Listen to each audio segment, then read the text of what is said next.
Quelle est la plus grosse erreur que vous ayez commise parce que vous étiez excité? Couru de l'autre côté de la rue jusqu'à un distributeur automatique de préservatifs sans vérifier. J'ai été heurté par une voiture et, heureusement seulement, je me suis cassé le nez. Inutile de dire que la soirée ne s'est pas terminée au lit avec ma copine. 1996. Mon ami et moi, 21 ans, nous ne vivions pas ensemble. Je vivais avec mes grands-parents, elle vivait avec ses parents catholiques stricts. C'était impossible d'avoir des relations sexuelles chez elle, et pas si facile chez moi.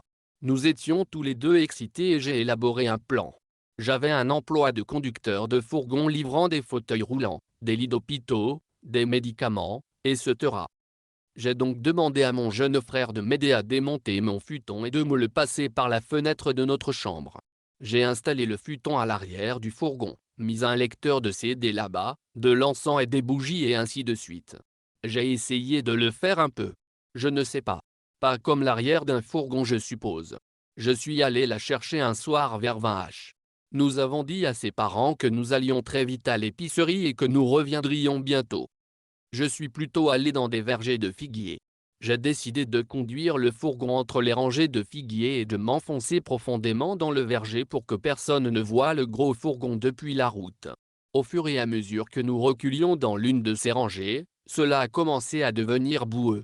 Moi, n'ayant aucune expérience de la conduite dans la boue, je pensais que vous l'aviez juste tiré et que vous aviez continué à le tirer jusqu'à ce que vous ayez traversé la boue. Ouais, donc ça n'a pas marché, c'est juste devenu de pire en pire. Finalement, nous nous sommes éloignés entre deux arbres à environ 70 pieds de la route, nous sommes morts coincés dans la boue. Je sors, le tibia profondément dans la boue. Elle sort pour m'aider, on est tous les deux boueux comme de la merde. Il n'y a pas moyen de sortir ce fourgon. Nous quittons ce verger pour nous rendre dans le quartier le plus proche. Pas de téléphone portable ces jours-ci, nous commençons à frapper aux portes des maisons du quartier pour demander aux gens si nous pouvons utiliser leur téléphone. Personne ne voulait répondre à la porte, je suppose qu'ils avaient peur d'une invasion de domicile, je ne sais pas. Il a fallu pas mal de coups et de marches pour trouver des jeunes devant la maison de leurs parents qui nous ont laissé utiliser leur téléphone. J'ai appelé une dépanneuse et il a fallu beaucoup de temps pour qu'elle sorte. En arrivant, le chauffeur m'a dit qu'il devrait mettre des sangles sur les figuiers pour s'ancrer et que s'il cassait des arbres, je devrais probablement payer des milliers de dollars au fermier. Heureusement, aucun arbre ne s'est cassé, il a finalement réussi à décoller mon fourgon et à le sortir du champ vers 23h environ. Cela m'a coûté 440,00 dollars que je n'avais pas sur moi et j'ai dû appeler mon oncle pour l'emprunter jusqu'à ce que je sois payé. C'était un tel gâchis. Je l'ai ramenée à la maison vers minuit et n'ai eu exactement aucune relation sexuelle ce jour-là.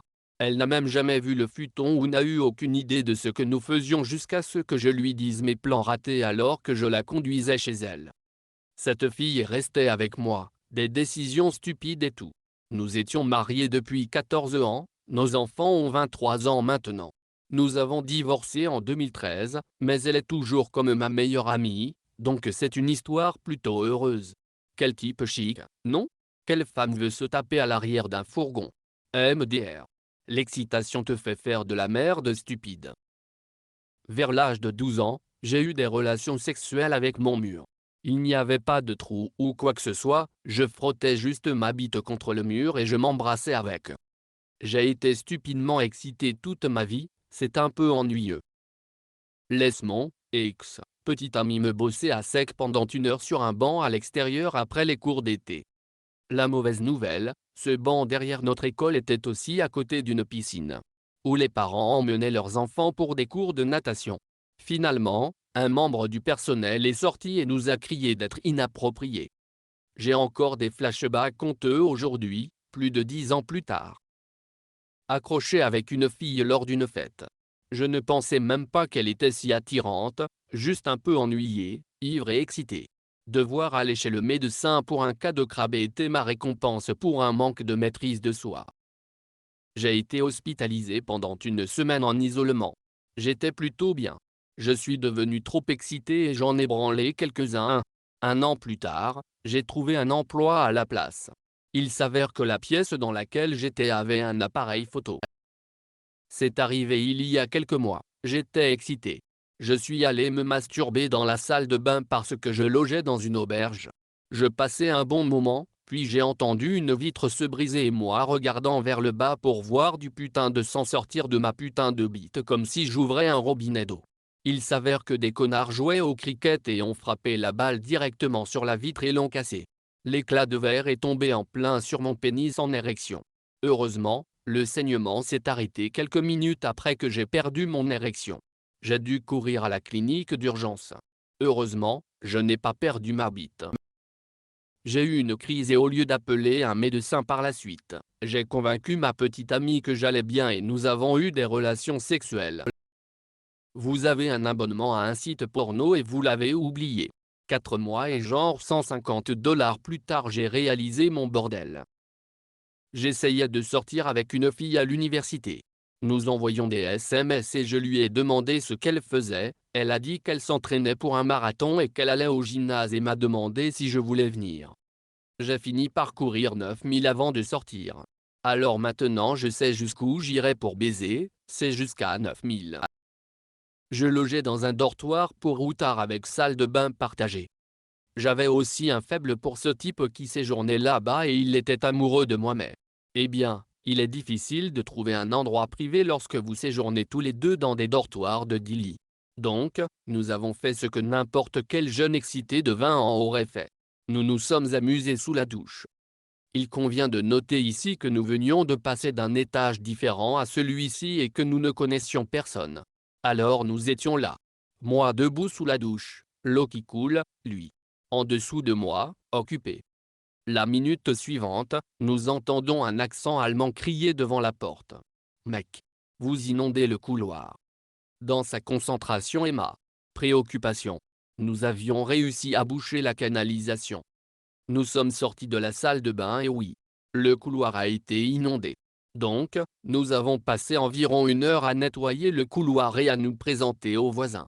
Oh oui, et il y avait une fuite dans l'étage inférieur, nous avons donc également dû le dire à la réception. On m'a demandé de garder le chien chez les parents d'un ami. Elle m'a installé un matelas gonflable dans le salon. Je me suis un peu ennuyé alors j'ai appelé ma petite amie et nous avons commencé à faire l'amour par vidéo dans le salon. J'ai reçu un SMS le lendemain disant qu'il y avait des caméras dans le salon et qu'elles ne servaient qu'à garder un œil sur leur chien pendant leur absence. Mais si je le voulais, je pourrais les tourner dans l'autre sens. J'étais assez gêné après celui-là. Edith, pour les personnes qui ne comprennent pas pourquoi je ferais ça chez quelqu'un d'autre, que je sois au courant de l'appareil photo ou non. Eh bien, ma petite amie est rarement excitée et donc quand elle m'a appelé et a commencé à parler sale, je ne pouvais pas je ne m'aide pas. De plus, d'autres personnes ont souligné que le fait que j'ai eu le sexe ou non n'avait pas d'importance, car je me changeais malgré tout devant la caméra. Le truc du sexe vient d'ajouter plus d'embarras LOL. Il y a environ 10 ans, j'ai fait un double tour de danse dans l'arrière-salle d'un striptease. Ils ont fait des promesses et je leur ai donné ma carte de crédit. Rien ne s'est passé, sauf que j'essayais en vain de lutter contre une charge de carte de crédit à 4 chiffres. Je ne suis pas un homme intelligent. Quand j'avais environ 12 ans, j'ai baisé une bouteille de tête et d'épaule. Il est entré en douceur, et mon cul d'idiot n'a pas réfléchi. Les choses se développent lorsque vous êtes excité. J'ai eu mon don coincé pendant environ 30 minutes. J'ai réussi à l'enlever, même si le serpent violet était beaucoup plus violet que la normale. J'ai effectivement fini. Le shampoing a été jeté. J'ai eu ma première petite amie sérieuse au lycée. Elle était 2 grades en dessous de moi.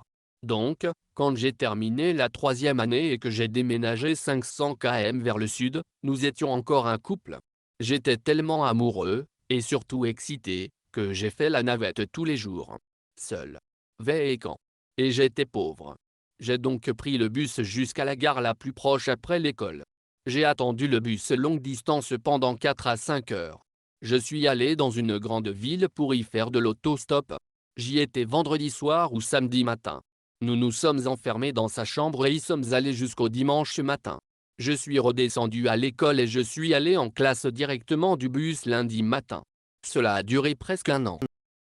Probablement mon moment le plus embarrassant était sur mon ordinateur de travail, entreprise familiale donc rien de verrouillé. Et c'était une journée super lente et j'étais seul. Quoi qu'il en soit, je faisais une vérification Facebook classique de 3 minutes et j'ai fait défiler pendant une seconde et j'ai vu le message d'information sur Adriana Chachik se blessant au dos dans une piscine de mousse. Je pensais que les meilleurs commentaires à ce sujet seraient en or. Lisez-en une amusante qui disait telle est sa scène avec, interprète dont je ne me souviens pas, et toujours une chèvre. Je n'ai jamais entendu parler de ladite interprète, alors je suis devenu curieux et je l'ai cherché sur Google. Bien sûr, les photos ne rendent jamais justice, il fallait voir la performance tu sais. J'ai donc cliqué sur une vidéo au hasard, un coup d'œil rapide et j'ai pensé mais j'étais sur le point de fermer l'onglet avant de remarquer que ma souris tremblait sur l'écran. C'était quoi? Non. Ce n'était pas une erreur de souris, c'était quelqu'un. Puis en quelques secondes, j'ai réalisé que le comptable qui se connectait à distance pour terminer le travail est arrivé à ce moment précis où j'avais un navigateur ouvert pendant moins de 60 secondes. La pire verrue était que j'aurais pu jurer que tous ces services à distance étaient désactivés, mais elle a essayé de se brancher pendant plus d'une heure et a dû faire quelque chose pour réveiller Splashtop, probablement en mode veille. Elle a même appelé plus tôt mais j'ai vu un numéro aléatoire et parlait avec un client et je l'ai ignoré. Quoi qu'il en soit, l'heure de la décision, dois-je l'appeler et la faire passer pour rien ou m'excuser? Naturellement, en tant que craintif de 28 ans, je joue comme rien. J'appelle, pas de réponse. Puis quelques minutes plus tard, je reçois l'appel et ces mots après avoir échangé des bonjours. Tu as fini ce que tu faisais. Me brûle toujours. Ma sœur se mariait avec mon beau-frère quand j'avais 18 ans. J'étais son garçon d'honneur, nous finissions de nous préparer à l'église et j'étais dans l'une des arrière-salles en train d'essayer de nouer ma cravate. Sa plus jeune demi-sœur qui avait mon âge avait aidé toute la journée et la nuit précédente.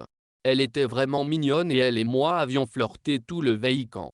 Elle est entrée dans la pièce pour chercher quelque chose et je lui ai demandé si elle savait nouer une cravate de la bonne manière. Elle est venue m'aider, s'est rapprochée et m'a donné des yeux sexy. Il vient de tomber. Nous avons verrouillé la porte et sommes descendus juste avant la cérémonie. Puis plus tard à la réception.